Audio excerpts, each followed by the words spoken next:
fazer fofoca não, mas imagino que ela tenha ido pro pancadão. Tá melhorzinho um pouco, já vai. Se ela ouvir isso, ai, ai, ai. Graças a Deus Olha ela aqui tá a Ema, melhor. aqui caiu no item 80. Bem, digamos. Por quem quer amar a vida e ver os dias bons, refreie a sua língua contra o mal. Pedro, fale mal dos outros não, hein? Pedro, 3:10. Não vale condenar. O desmentido talvez chegue hoje de maneira imprevista, porque a misericórdia é alicerce da lei de Deus. Reflete quantas vezes já observaste o socorro invisível ao que era tido em conta do mal irremediável. Viste doentes graves voltarem repentinamente à saúde, quando já se achavam sentenciados à morte. Conheces malfeitores que se transformaram em homens de bem, quando pareciam totalmente afundados na delinquência. Tateaste os problemas complexos que encontraram equação de improviso, quando se te afiguravam plenamente insolúveis. Choraste sobre situações inquietantes que tomaram rumo salvador, quando tudo te fazia crer em tragédia. Seja qual seja a aprovação em curso, refreia a língua para que a tua língua não amaldiçoe. É possível esteja vendo tudo em derredor de teus passos, pelo prisma do desespero. Entretanto, acerena-te e aguarda, confiante porque, se a misericórdia de Deus ainda não está alcançando o teu quadro de lutas, permanece a caminho. Manuel. Senhor Jesus, amado e bom mestre, amigo de todas as horas, pedimos a Ti a Tua misericórdia, não só para nós, para todos, mas para todos os espíritos fora do corpo físico. Há inúmeros irmãos nossos que choram, que estão passando por dificuldades enormes. Muitos destes procuram vincular-se a nós para absorver a energia vital. Se alimentarmos ou se dermos pasto às ideias que não são nossas, porque não fazemos a identificação, mas como e quando vem chegando o amadurecimento, sabemos separá-las. Por isso, Senhor, compreendemos ainda a natureza de muitos de nós outros. Recomendou o nosso irmão para mantermos a calma, evitarmos a crítica depreciativa. Rogo-vos forças, vigor, a energia e que a sua paz seja em nossos corações. E pedimos para os nossos irmãos de jornada, de caminhada, aqueles que não podem comparecer devido aos imprevistos, os que estão doentinhos, e aqueles outros irmãos nossos que estão no mesmo barco, Senhor, junto contigo, mas no momento procuraram outros portos ou desceram do barco esperando a hora que tu sabes qual as sejam. Muito obrigado. Conforte a todos eles, ampare a todos eles e secunda a todos nós de forças, de energia e vigor para o enfrentamento das tribulações maiores da vida. Graças a Deus. Graças a Deus. Boa noite, Consuelo. Boa noite, Afrânio. Boa noite, Jorge. Boa noite. Bom, a Elisa hoje não pode vir. Você pode ler, Consuelo? Peraí, deixa eu pegar aqui.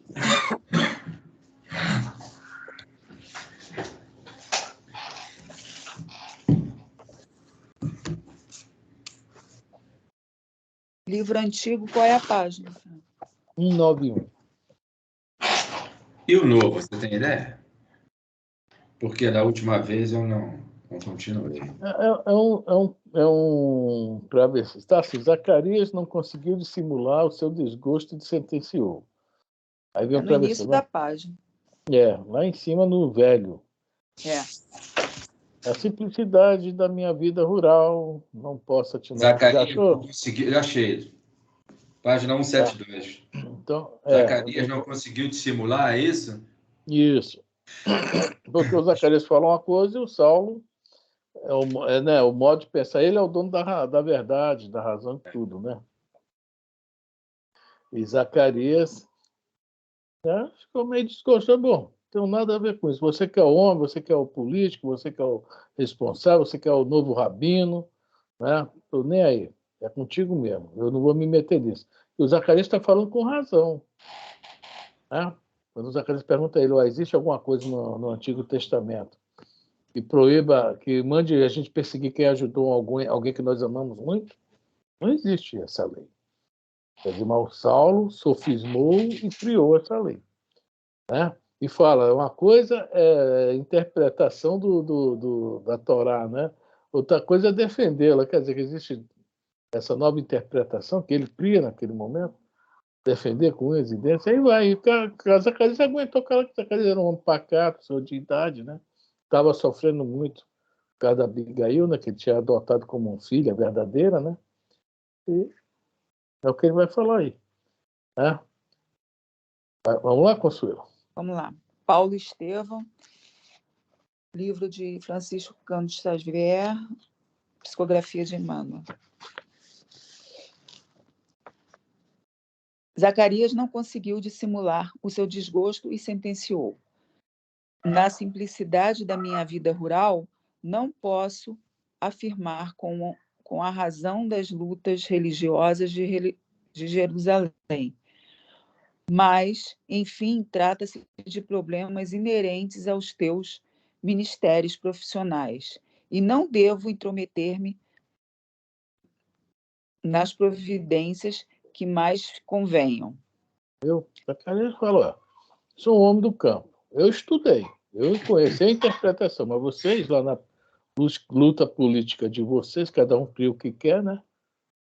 Eu fico aqui na minha, não vou me meter na vida de ninguém, né? Tá certo ele, porque era o jogo do poder. Nós temos isso até hoje, né? O jogo do poder, infelizmente, e sujo, né? Tanto naquela época como hoje, o negócio não é limpo. Né? Essa questão política é muito séria mesmo, não só no Brasil, não, estamos falando do mundo, né? Mas é o que o Kardec fala naquele livro Viagem Espírita, em 1862, né? As instituições são mais devido ao homem. Quando o homem for bom, as instituições serão boas. Né? Então, a mudança tem que partir de cada um de nós. O negócio é individual, é a tal porta estreita, né? Para melhorar o mundo, tem que melhorar o homem primeiro. Se não melhorar o homem, o mundo nunca vai melhorar, né? Essa questão aí. Zacarias já está errado, não. É o que eu ouvi.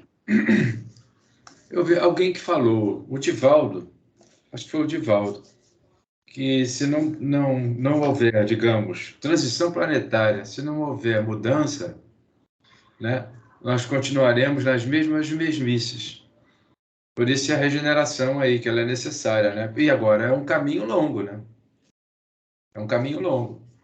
E porque Deus é misericordioso, é misericórdia, né? Ele não quer a morte do pecador, mas sim do pecado. Então, o espírito que aproveitar nesses últimos momentos, ele fica aí na bênção regenerativa. Agora, na bênção regenerativa, se houver recidiva, ou seja, a volta da doença moral, um abraço, vai à luta. E talvez alguns espíritos ficaram ou estão revoltados com má interpretação, talvez, daquele que estuda a doutrina espírita, não compreende e fala um montão de besteroba. E isso fere a suscetibilidade, tanto do encarnado quanto do desencarnado, né? É o que eu entendo. O que eu entendo. Isso mesmo. É isso aqui. É esse problema aí. Atualidade. Vamos lá, Consuelo.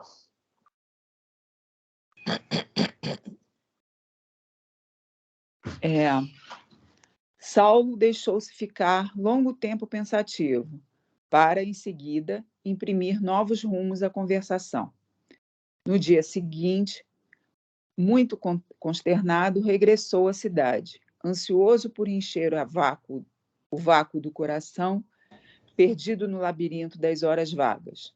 A ninguém revelou a grande amargura que lhe ia na alma.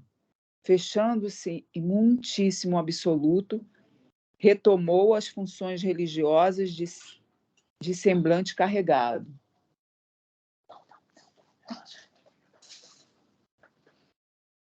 Continua? Pode continuar. Quando eu interrompo, Consuelo, né? Corta aí, assim, Elisa, peraí. Ao normal, sol claro da manhã alta, vamos encontrá-lo no sinédrio, interrogando um auxiliar de serviço com vivacidade. Isaac, cumpriste minhas ordens para informes desejados? Sim, senhor. Encontrei entre os prisioneiros um rapaz que conhece o velho Ananias. Muito bem, disse o doutor Tarso, evidentemente satisfeito. E onde mora o tal Ananias? Ah, lá isso eu não quis dizer, apesar de muito que insistir. Alegou que não sabia. Entretanto, é possível que esteja mentindo. Ajuntou Saulo com rancor. Esses homens são capazes de tudo. Providencia já para que ele compare. Saberei como arrancar a verdade. Quem já lhe conhecia as decisões irrevogáveis, Isaac obedeceu com humildade. Daí, a 1 hora mais ou menos, 2 soldados penetravam no gabinete acompanhados de um rapaz de fisionomia miserável. Sem trair qualquer emoção, Saulo de Tarso mandou que se recolhessem à sala de punições, onde iria ter com o prisioneiro dentro de alguns minutos. Olha só, Terminado... o Sinédrio tinha uma sala de punições. Nossa. É impressionante isso. Já imaginei uma coisa assim, cheia de chicote. Aqui nós já tivemos também, né? Não muitos anos atrás. Mas é uma coisa terrível, né? Isso aí mostra o povo bárbaro naquela época, porque precisava disso, né? Não precisa-se muito mais disso. Isso já foi uma coisa que passou, mas infelizmente ainda existe, né? Ainda existe. É uma coisa que já deveria ter acabado. É a tal da história da regeneração. Isso tem que acabar. Quem não se... Mas, Afrânio, isso vai demorar muito, né? Mas muito que eu digo assim, tipo umas 5, 6 encarnações, nossa. Não, o Chico fala que a partir do ano 2000 Boa noite, prima. 57, quando veja bem, 200 anos de doutrina dos espíritos, que essa geração nossa, Consuelo, nós já estamos no fim da linha. Eu não sei nem se nós vamos chegar a 2057, né? Eu mesmo estou com 62, 2057 eu vou estar aqui, 90 e tal, acho meio difícil. Eu espero. Não. Nós já estaremos lá, se a gente não estiver aqui, a gente já vai estar se preparando para reencarnar mais 30 anos, 40 anos, voltar. E vai chegar uma turma aqui que, veja bem, nós perdemos o parâmetro da palavra vida, o que é viver, nós perdemos isso. Nós estamos muito presos ao materialismo, ao imediatismo, tudo no ismo, né? E nós vamos ter algum... Olha, não é que lá no alto queira que ninguém sofra, mas, às vezes, alguns choques, né? Não vamos falar choque terremoto, maremoto, não. Eu ouvi um cara falando uma coisa interessante um dia desse. Ele falou, olha, o mundo está muito preocupado com isso e com aquilo, pandemia, isso e aquilo. Mas ele falou, já imaginou se uns... Olha o que esse cara falou, ele é economista. Não me lembro o nome dele. Acho que é inglês. Já imaginou se o mundo, aí umas 5 ou 6 dessas empresas bem fortes, bancos mundialmente poderosos, quebra de uma hora para outra? A recessão que vai causar no mundo inteiro vai nos obrigar ao quê? A mudar nossos rumos. Às vezes a gente está pensando que o choque... Veja bem, não estou falando que isso vai acontecer não, gente, pelo amor de Deus. Eu estou falando o seguinte, a gente está esperando, às vezes, os choques de um lado. Ninguém sabe de onde vai vir. O que vai nos obrigar a mudar. Vai nos obrigar a mudar. Como? Não sei. Tá? Repito, não sei. Isso é uma coisa que eu achei muito interessante. Porque é mesmo. A gente pensa em maremoto, pandemia, terremoto, né? Um monte de coisa. Nós não pensamos nisso, já que o sistema é materialista, capitalista, até a China, que é comunista, já virou capitalista, e o choque pode estar vendo do capitalismo, da matéria. Né? Não é possível isso? Então, futuramente, nós não sabemos não, mas o Chico falou isso aí, 57 já começa um novo mundo.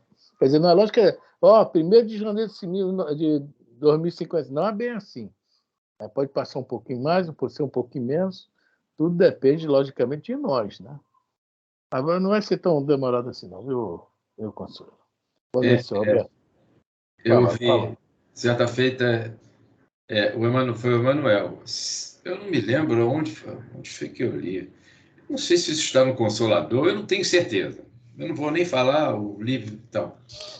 E haveria uma mudança assim, e o pessoal fica esperando destruição disso, destruição aquilo, que você está falando aí. Mas o Emanuel disse o seguinte, que haveria uma crise econômica de grande proporção e que as moedas correntes oficiais, essas moedas que têm, sofreria, né, vamos dizer assim, um abalo, um poder econômico perderia força, tá? E surgiria uma nova moeda, né? Mas é uma moeda que ela não seria, digamos assim, utilizada por países que, como no caso ele dá um nome lá, é aqueles que têm um poder econômico maior e vai lá e faz o que quer. Mais ou menos isso, essa linguagem assim, vulgar, nossa, né? Eu acredito que está aproximado aí do que esse economista aí que você acabou de comentar. Tá vendo? Eu fiquei bobo quando eu vi. Ou ele leu lá o que o Emanuel falou, ou ele à noite desprendeu e foi lá conversar com esse povo aí. Alguém disse, fala isso aí. Não, veja bem, quando a cobra nos morde, de quem é feito o antídoto do veneno? O próprio veneno. Se o nosso mal hoje não é o materialismo, então o veneno para nós também é o veneno. A história não se repete. O Império Romano, lá atrás, vamos botar mais atrás um pouquinho. Os impérios, né, persa desapareceu. A economia era por ali, passava tudo por lá pelo Nabucodonosor e tudo mais, porque antes também estava na mão do judeu, ele foi lá e quebrou tudo, veio sofrendo modificação. Aí surgiu lá os romanos, a águia, né? Fragmentou-se, deram uma nova chance para a águia voltar, voltou, está aí. E vem ao longo dos tempos sofrendo, e a queda moral está muito forte. E nesse burburinho aí surgiu, antes da águia lá, veio Napoleão. Mas foi uma ascensão rápida, caiu também. Então, pois é. A história se repete. Se repete. Seu Roberto e Prima, sabe onde nós estamos, né? No estudo. Primo, eu estou em casa. Oi. Eu entrei agora, eu não sei brincadeira, não, vem cá. Uma... Você que é sexta-feira, sextou, né? Todo mundo alegre, tudo bem. No livro velho, página 191, já estamos no último parágrafo. No novo é 172, né, Jorge? 173. 173 agora, tá? Terminada a escrituração de alguns papiros. Isso. Hoje a Elisa não pôde vir, tá?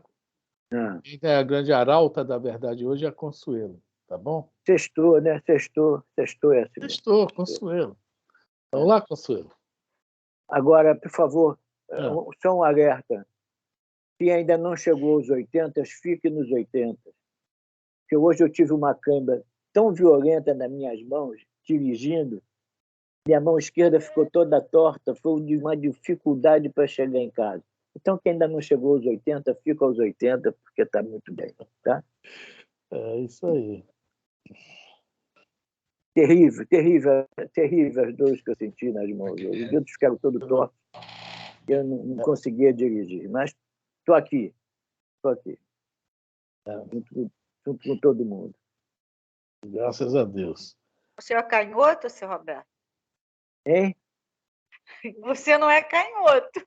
Não, eu jogo nas duas. Eu jogo nas duas. Pode? Pode. Terminada a escrituração de alguns papiros, dirigiu-se resoluto ao salão dos castigos. Alinhavam-se ali todos os instrumentos odiosos e execráveis das perseguições políticos religiosas, que envenenavam Jerusalém nos embates da época. Depois de sentar-se enfaticamente, o moço de Tarso inquiriu o misero cerado com aspereza. Teu nome? Matias Roan. Conheces o velho Ananias, pregador ambulante da Igreja do Caminho? Sim, senhor. Desde quando? Conheci-o nas vésperas da minha prisão, que se verificou há um mês. E onde reside esse adepto do carpinteiro? Isso eu não sei, exclamou, interpelado em voz tímida. Quando o conheci, morava num bairro pobre de Jerusalém, onde ensinava o Evangelho. Mas Ananias não tinha nenhum pouso certo.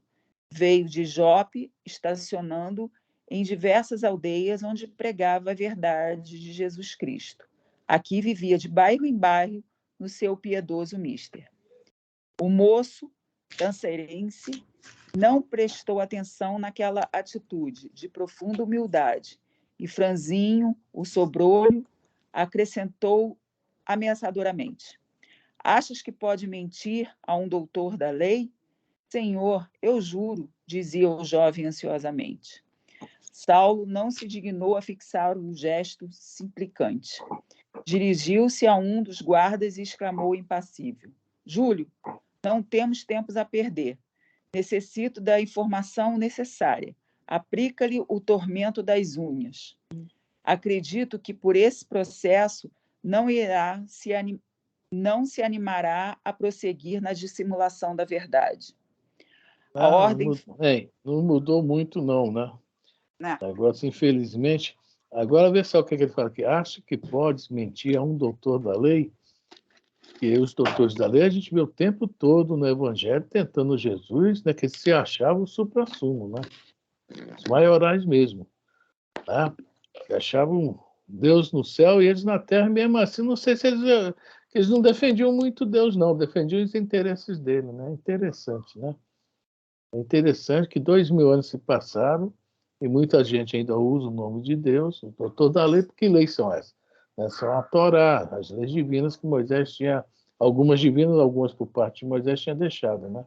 Doutor da lei. E, infelizmente, ainda há muito ainda disso aqui. Né? Usar Deus para os interesses diversos. Vamos lá? Tá. Júlio, não temos tempo a perder. Necessito da informação necessária. Aplica-lhe o tormento das unhas. Acredito que, por esse processo, não se animará a prosseguir com a dissimulação da verdade. A ordem foi logo cumprida. Aguçadas pontas de ferro foram tiradas de um grande armário cheio de pó. Em poucos instantes, Júlio e o companheiro, depois de amarrar num trono rústico, aplicavam-lhe instrumentos pontiagudos na ponta do dedo, provocando gritos lacerantes. O jovem prisioneiro chamava atrozes. Os verdugos ouviam com indiferença. Quando o sangue começou a gotejar da unha, arrancada violentamente, a vítima bradou em altas vozes: por piedade, confessarei tudo, direi onde ele está. Tende compaixão de mim. Saulo ordenou que sustentassem a punição. Olha, se eu tivesse nesse tempo, depois que arrancasse minha unha, mesmo que eu não soubesse, eu inventava. Fala até o que você não sabe, né? Até que eu não sei, eu ia criar lá uma história, lá, um negócio que Poxa vida, é muito dolorido isso. Entendeu? Só em eu ler aqui a gente já se sente, né? Imagine que lá. E será que nós também já passamos por isso aí, né? Ou tirando, ou sendo tirado da nossa unha, né? É por isso que a gente sente, quando só em ler, só em pensar, né? Aí Jesus vem e até fala: bem-aventurados que têm fome e sede de justiça, né? E eles serão, como é que se fala? Serão, não me lembro a palavra que ele usa, né? Mas, Saciados, né? hein? Serão saciados, né? Saciados, isso aí, saciados. Tem fome e sede de justiça, eles serão saciados. Porque, infelizmente, dentro do nosso planeta, a gente, para ter essa fome e sede de justiça, é porque nós passamos por lá. Né? Pelos dois lados desse mesmo caminho. O lado do algoz e o lado da vítima. E hoje, quando a gente escuta isso, realmente, né, a gente balança mesmo. Faz parte da nossa caminhada evolutiva. No livro Libertação, né, o André, quando chega lá naquela cidade estranha, o capítulo 5, ele fala para o Gubbio, eu achei muito interessante isso. Esses criminosos, o Gubbio interrompe, que fomos nós em outras épocas. O Gubbio não falou que foram um ou outro, nós fomos nós em outras épocas. Ou seja, quem já está pensando um pouquinho, é que já conquistou isso, né? Mas, com certeza, alguém quer comentar isso? Pode falar, eu não. Eu nunca fiz isso.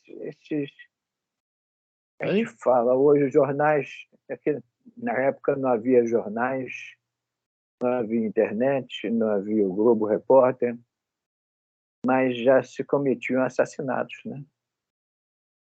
Assassinatos de frustrações, de uma série de coisas, assassinatos. Assassinávamos à vontade. Não importa se foi Saulo, se foi fulano, se foi Beltrano. O que importa é que já haviam assassinatos naquela época. Assassinatos de pessoas, de figuras de destaque, conforme foi Paulo, né? Mas ele se redimiu, mas que foi um assassino, foi, né? Isso aí não tem a dúvida. Se lembra do César, né? Até tu, Brutus, né? Exatamente. Era aquela época, né? O assassinato não tinha negócio de ser pobre ou rico, poderoso ou... Né? O instinto animal... Aí, João, acho que a gente comentou esse estudo aí. Os assassinatos morais, tinha uma série de assassinatos que hoje tem nome de feminicídio, tem nome de homicídio, né? Tem crime seguido de morte, assalto seguido de morte. Sempre existiu. Sempre matávamos e matamos ainda com atitudes, com provocações de frustrações, com várias provocações. Ainda somos assassinos. É isso aí. É isso que, né? Nós que temos que mudar, né? Para que o planeta mude, né? Exatamente. Vamos lá, Consuelo. Bom. Volta, Elisa. Saulo. Oi? Volta, Elisa. Volta mesmo. Saulo ordenou que sustentassem a punição por momentos, a fim de ouvir as novas declarações. Senhor, acrescentou o infeliz entre lágrimas, Ananias não se encontra mais em Jerusalém. Em nossa última reunião, 3 dias antes de cairmos em cárcere, o velho discípulo do Evangelho se despediu, afirmando que ia fixar-se em Damasco. Aquela voz lamentosa era o eco de profundas amarguras que repressassem num coração moço, mas repleto de penosas desilusões da vida. Saulo, entretanto, parecia não ter olhos para ver sofrimentos tão comovedores. Por isso que ele sofre tanto. É tudo. É tudo quanto sabes? Perguntou secamente. Juro, tornou o rapaz humildemente. Diante daquela afirmação categórica, transparente ao olhar sincero da inflexão da voz comovente e triste, o doutor da lei deu-se por satisfeito, mandando recolher o prisioneiro ao calabouço. Daí 2 dias, o moço...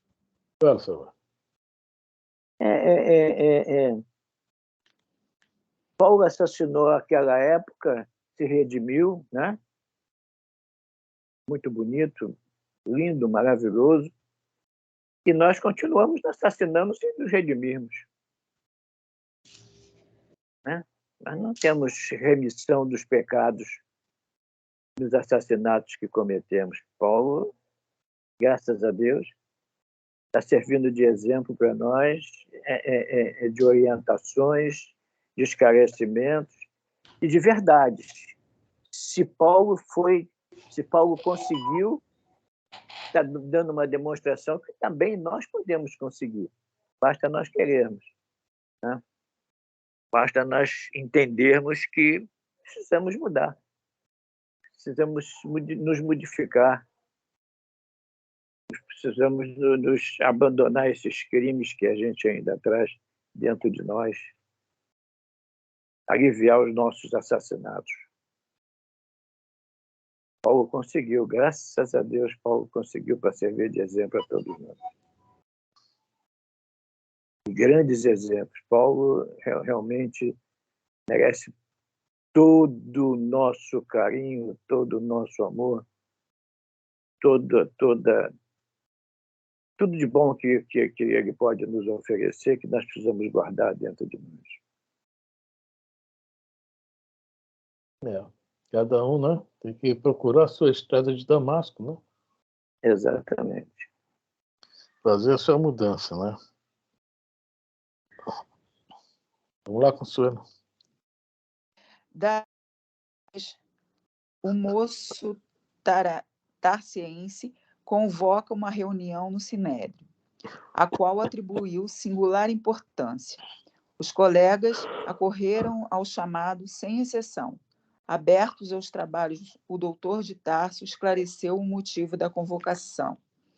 Amigos, declarou closamente, há tempos nos reunimos para examinar o caráter da luta religiosa que se cria em Jerusalém, com atividades dos asseclas do carpinteiro de Nazaré. Felizmente, nossa intervenção chegou ao tempo de evitar grandes males, dada a agúcia de falsos taumaturgos exportados da Galileia. À custa de grandes esforços, a atmosfera desavinhou-se. É verdade que os cárceres da cidade transbordam, mas à medida que se justifica, porquanto é indispensável reprimir o instinto revolucionário dessas massas ignorantes. A chamada Igreja do Caminho restringiu suas atividades à assistência aos enfermos e desamparados. Nossos bairros mais humildes estão em paz. Voltou a serenidade aos nossos afazeres no templo. Entretanto, não se pode afirmar o quanto das cidades vizinhas.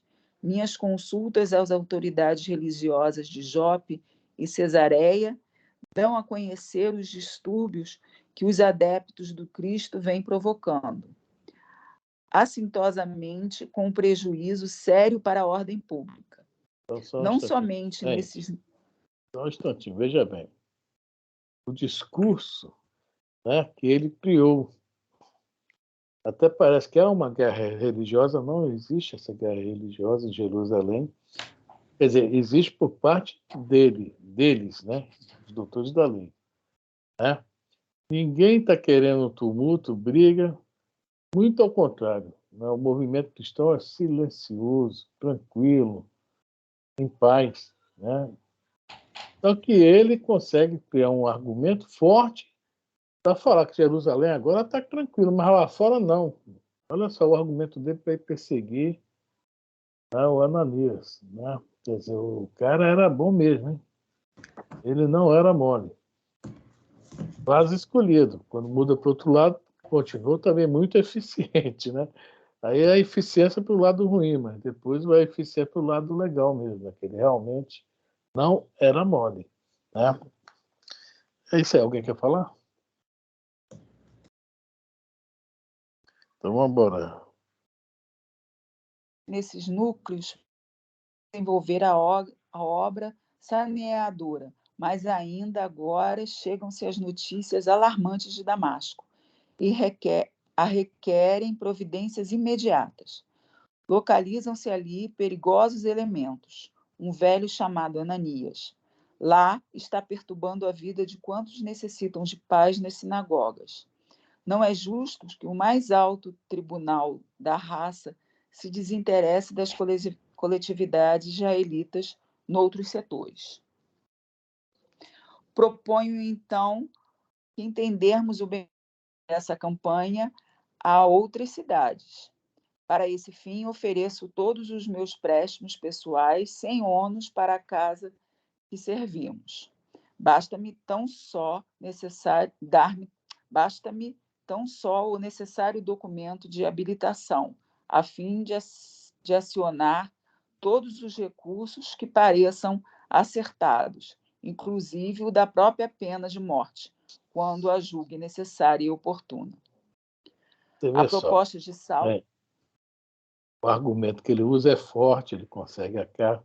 É mais interessante, inclusive a pena de morte. Qual é o quinto mandamento? É o único que eu sei o número, tá? O quinto mandamento.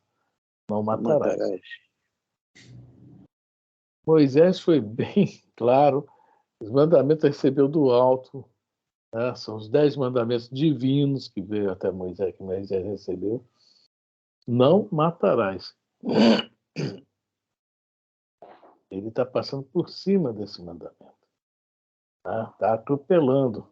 Né? Tem o honrar pai e mãe, que eles também atropelaram, que Jesus comenta sobre isso. Né?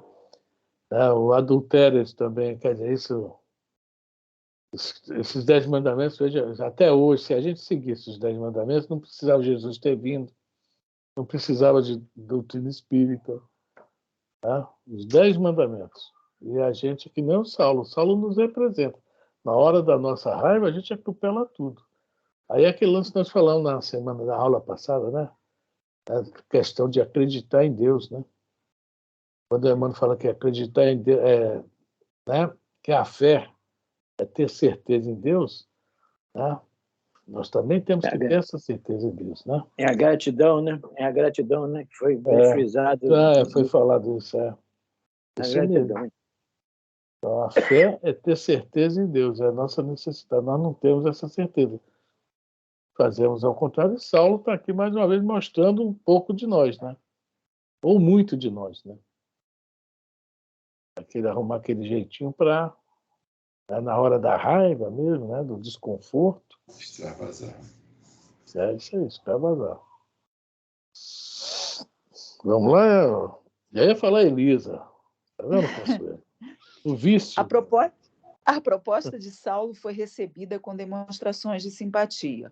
Houve mesmo quem chegasse a propor um voto especial de louvor ao seu zelo vigilante. Com aplausos unânimes da reduzida Assembleia. Faltava o cenáculo, a ponderação de um Gamaliel. E o sumo sacerdote, compelido pela aprovação, não hesitou em conceder cartas indispensáveis com ampla autorização para agir discricionariamente. Os presentes abraçaram o jovem rabino com muitos econômicos ao seu espírito arguto e enérgico. Francamente, aquela mentalidade moça e vigorosa constituía auspício penhor de um futuro maior com a emancipação política de Israel. Olha Alvo das só. referências. Não, só um instantinho. A bronca do povo judeu com o Saulo foi essa aí. Eles viram ali um novo, entendeu? Como a gente está falando aqui, né? É um novo, assim, um novo mesmo líder. Tá? Estava há muitos anos sem líder. O Gamaliel, tranquilão, ponderado. Né? O Gamaliel sempre tinha assim, olha, se isso vem de Deus, não vai acabar. Se não vem de Deus, por si mesmo acaba. É assim que o Gamaliel sempre agia. Deixava as coisas bem à vontade e as coisas realmente, né, geralmente não vinham de Deus, acabavam. O Gamaliel era muito ponderado.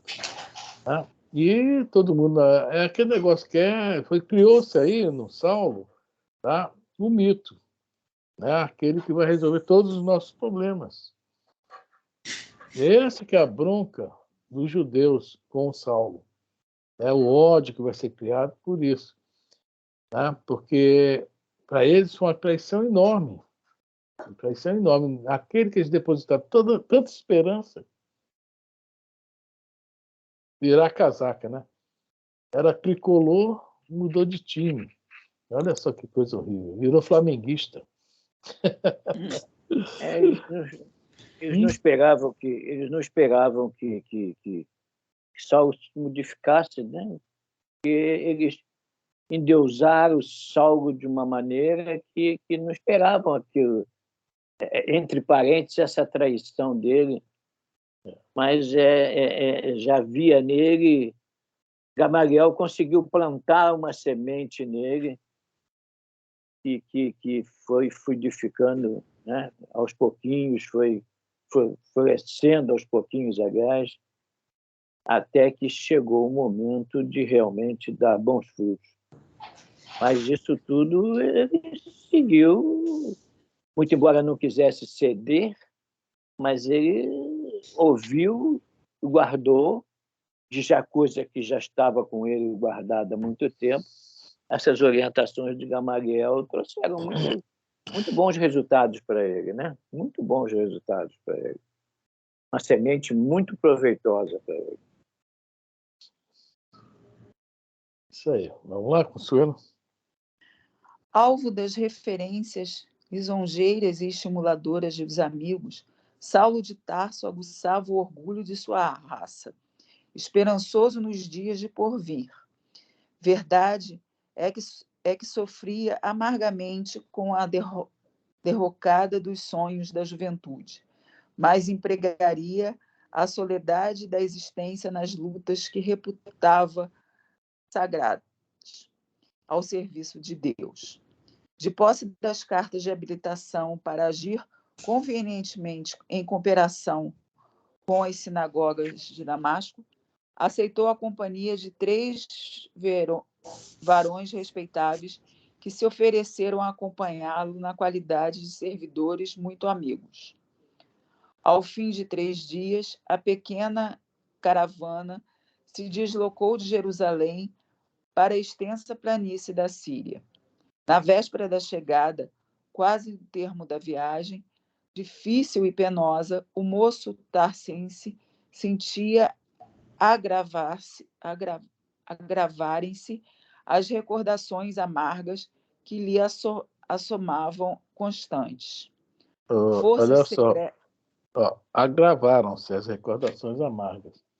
Aquele processo que começou com Sadoc, lá no início do livro.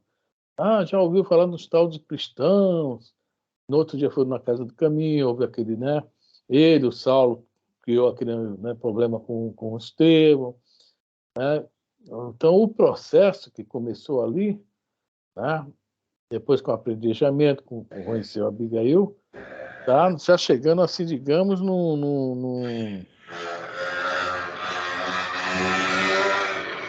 ponto máximo, né? Aquele já está no máximo mesmo, né? Aí começa a mudança, né? Eu também estou falando uma coisa Mas aqui, a isso viagem tudo, difícil e penosa, ou seja, para ele realmente refletir, Fala, pastor. Mas isso tudo que ele fez não foi a primeira vez, né, Fran? Como O que ele assim? fez com Estevão, o que ele fez, não foi a primeira vez. A gente fica sabendo por causa da importância da história. Mas ele deve ter feito muitas vezes antes, né? Não, E ele nessa deve vida ter eu não feito, sei, né? Aí ele outra deve ainda ter ter sido um feito com, general, né?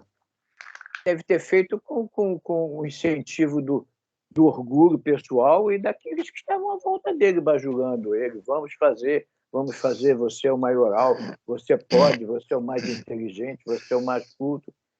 E chegou um momento da frustração, e esse momento em que ele começa a se recordar e a ver que realmente ele teria que ter agido por ele mesmo e não por influência dos outros, né? E ele conseguiu, graças a Deus ele conseguiu. Hoje nós temos aí o nosso querido e amado Paulo nos trazendo maravilhas. Tudo isso fruto que ele foi colhendo, né, com o tempo, trazendo para nós essas maravilhas que ele trouxe para nós e tem trazido até hoje. O orgulho de um jovem inteligente, culto, cheio de bajuladores à volta dele. Ele não soube dominar aquilo. Quando ele conseguiu dominar aquilo, resolveu tudo a vida dele. Vamos lá, Consuelo. Forças secretas impunham-lhe profundas interrogações. Espera aí. Passava em revista. Olha, presta bem atenção. Forças secretas. Estamos estudando o livro dos Espíritos, não é isso? Exatamente. O que é que nós estamos estudando? Intervenção dos Espíritos na vida corporal, não é isso? Exatamente. Nosso dia a dia. Quem são as forças secretas? Ele sofreu pressões, né? Os mentores trabalhando. Olha só, forças secretas. O Emmanuel coloca isso aqui de uma forma bem sutil. Forças secretas. Os mentores trabalhando. Está na hora agora. Tu já pegou todos os dados que tu precisava. Né? Tu já pegou tudo. Está na hora agora tu dar uma remoída nisso aí. Para tomar. Né? Qual a decisão que você vai tomar? Ou a mudança, ou continuar como estava e ia perder a reencarnação, ia perder oportunidades, etc. Né? Mas como ele era o vaso escolhido, logicamente, já devia haver uma previsão de ele poder dar uma fuga, mas que voltaria para o caminho correto. Né? Então, está aqui. O Emmanuel coloca bem claro aqui. Trabalho do plano espiritual em cima dele também. Do bom lado do plano espiritual. Que antes, tem um livro, eu esqueci de procurar, que o Emmanuel fala, o jovem de Saulo de Tarso, obsidiado. O Emmanuel coloca isso. Está em um dos livros. Eu vou procurar aí ver se acha essa semana. Eu sempre falo isso aqui e esqueço de procurar o livro. Eu não me lembro qual é o livro. Não me lembro, eu vou achar. Alguém quer comentar? Então vamos lá, Consuelo. Passava em revista os primeiros sonhos da juventude. Sua alma desdobrava-se em perguntas atrozes. Desde a adolescência, que encarceraria a paz interior. Tinha sede de estabilidade para realizar a sua carreira. Onde encontrar aquela serenidade que tão cedo fora objetivo das suas cogitações mais íntimas? O mestre de Israel preconizavam para isso a observância integral da lei. Mas que... Só um instantinho. Nós acabamos de falar aqui ainda há pouco que se a gente conseguisse seguir somente os 10 mandamentos, nós não precisávamos do resto, das outras revelações. Então, olha o que é que os mestres de Israel preconizavam. A observância integral da lei para que haja paz, não é isso? E que a pessoa, né, consiga realmente crescer, evoluir. Só que aí entra outro problema. Aí entra o problema da interpretação dessas leis. Estevão não tinha paz? Mesmo antes de conhecer o Evangelho, era um cara de muita paz, de muita tranquilidade. Nós lemos, o Gesiel, né? O Gesiel era muito tranquilão, era muito cabeça, digamos assim, né? A própria Abigail, quando viu ele lá morrendo, que ele fala, né, apedrejado lá, que ele fala sobre Cristo, ela, peraí, fala para Saulo. Se Estevão falou do Cristo, eu conheço Estevão. Não é à toa que ele falou desse Cristo, né? E foi conhecer o Cristo. Então, tudo que nós precisamos está lá atrás. Só que rebeldes, teimosos, etc. Né? Então, é isso aí. Tudo vinha sendo alimentado, né? Tudo já vinha sendo alimentado, já vinha sendo plantado, revelado. E que o orgulho, a vaidade, uma série de coisas nossas, não nos deixamos refletir, nos deixamos pensar. E estão plantando em nós, estão plantadas em nós. Nós é que ainda não conseguimos pegar um regadorzinho e molhar essa semente para que ela floresça. Né?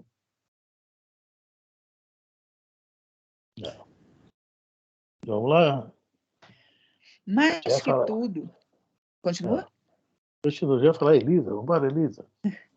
Mais que tudo, havia ele guardado os seus princípios.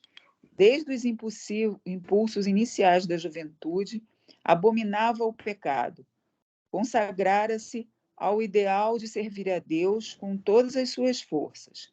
Não hesitava na execução de tudo que considerava dever, antes nas ações mais violentas e rudes.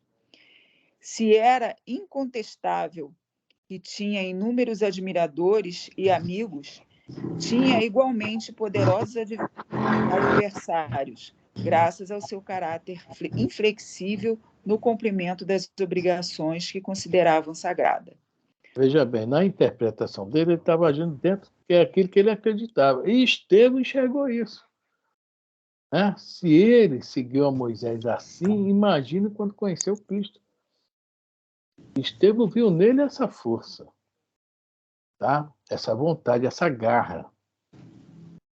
Estevão viu nele, né? Quer dizer, Estevão tinha tanta paz, né?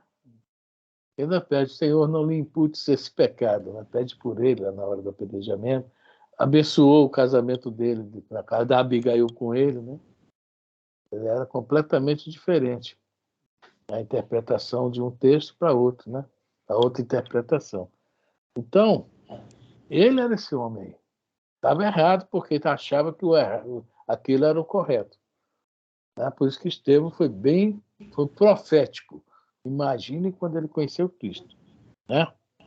Aí vai fazer a famosa pergunta aqui que ele procurou a vida inteira. Né? Posso só acrescentar, primo? Pode.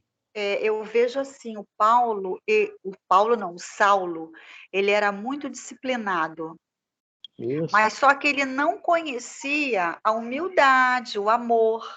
E a gente sabe que quando a disciplina rígida, sem amor e sem humildade e compreensão, ela se torna tirania. E foi aí que o Saulo se tornou um tirano.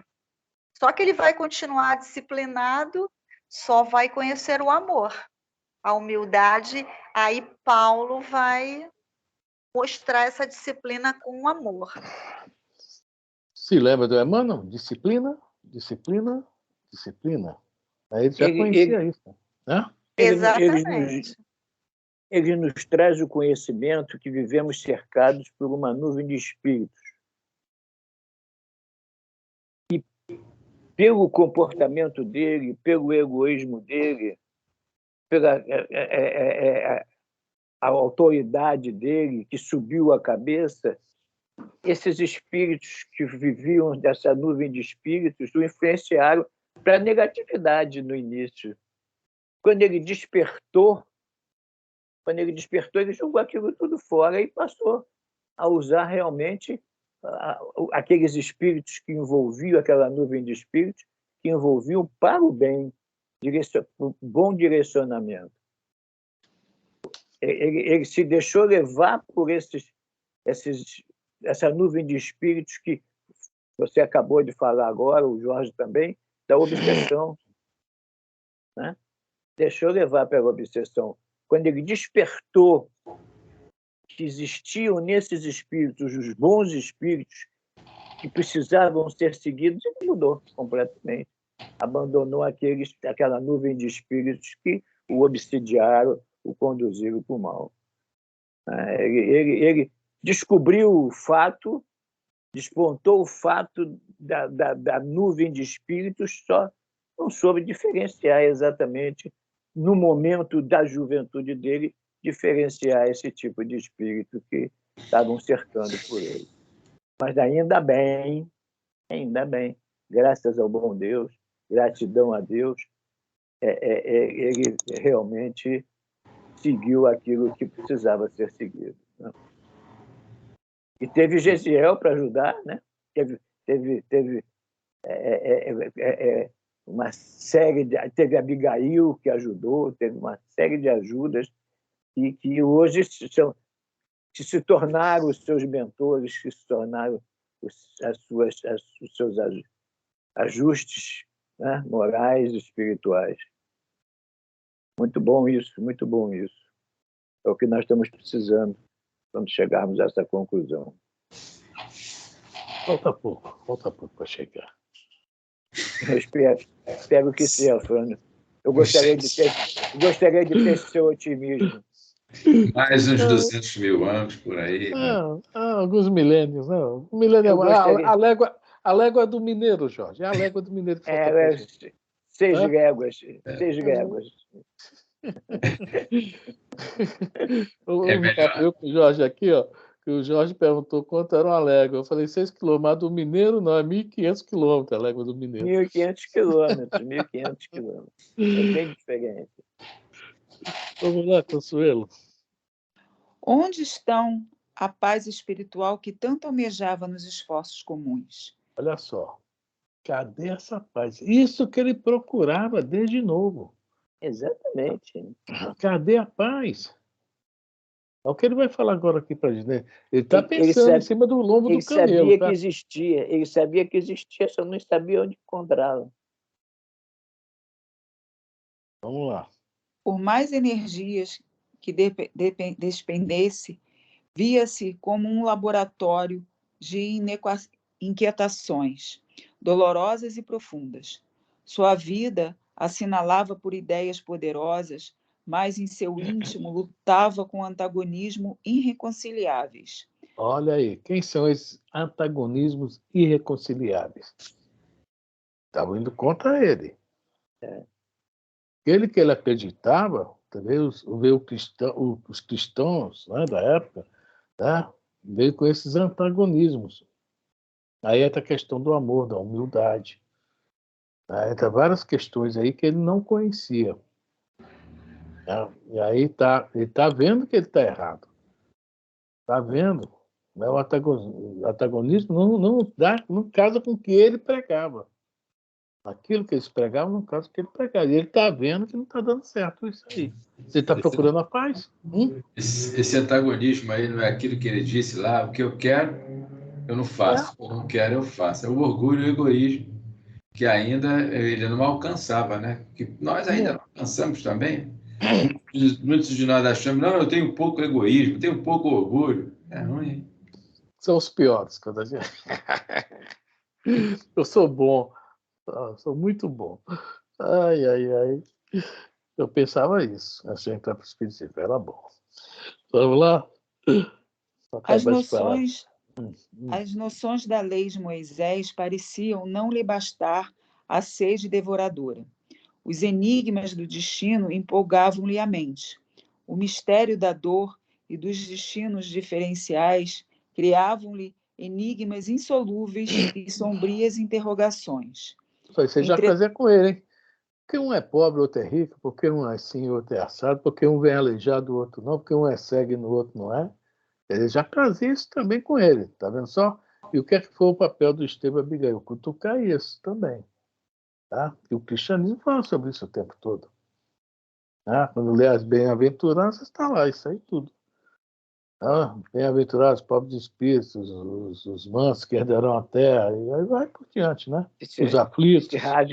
Que se rasguem todos os tratados, mas que mantenham, né? O que o Gandhi falou. Exatamente. Ele ainda não conheceu ainda as bem-aventuranças, mas ele já está sentindo. Né? Mas vamos lá. Entretanto, aqueles adeptos do carpinteiro crucificado ostentavam uma serenidade desconhecida.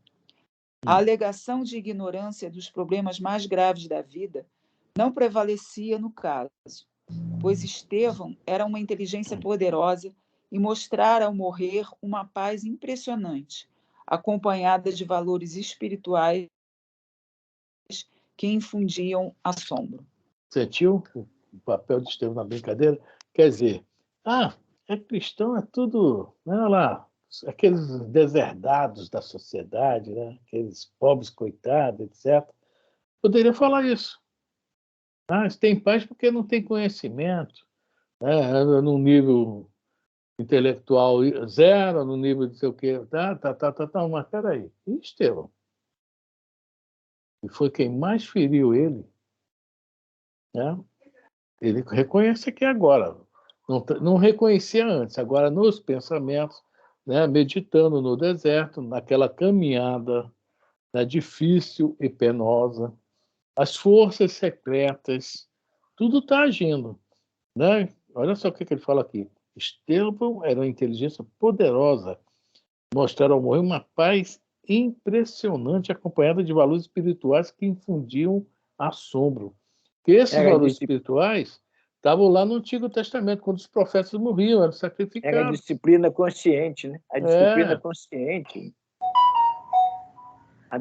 Ele trouxe com ele a disciplina consciente, ele assimilou a disciplina consciente. Então é isso aí. Estevão realmente teve um papel importantíssimo nisso tudo aí. Bom, vamos parar por aí que já deu a hora, né? São 31. Página 196. Nós paramos em... Vamos começar no por mais que os companheiros lhe chamassem a atenção. Apareceram de longe, Damasco, olha lá, sol, no livro antigo, página 196. Isso. Chegamos, né? Depois de uma viagem, imagina aquela viagem naquele sol quente no deserto. Para começar, tinha que conhecer o deserto, senão não chegava do outro lado dele, né? Deus me livre. Ainda bem que eu não estava lá, viu? Essas coisas foi só outros. Nós temos Paulo Estevão dia 18, né? É 18? É 18. Hoje é 4? O 4 é o próximo, no Mundo Maior, dia 18. Dia 18, né? Tá bom, já marquei aqui dia 18/8. Aí vamos continuar nesse capítulo 10, né? Exatamente. Agora nós estamos chegando a... Né? Agora que nós estamos conhecendo Paulo um pouco melhor. Nós precisamos aproveitar bem esse capítulo para acabar aquela imagem terrível que tem de Paulo. Talvez na próxima quinzena a gente vai chegar aqui, né? Saulo compreendeu, desde o primeiro encontro com Estevão, forças profundas o compeliam a cada momento e em qualquer parte a meditação dos novos ensinamentos. O Cristo chamara-o por todos os meios, todos os modos. Como isso é só na aula que vem que a gente vai falar sobre isso. Tá? É isso aí. Tá?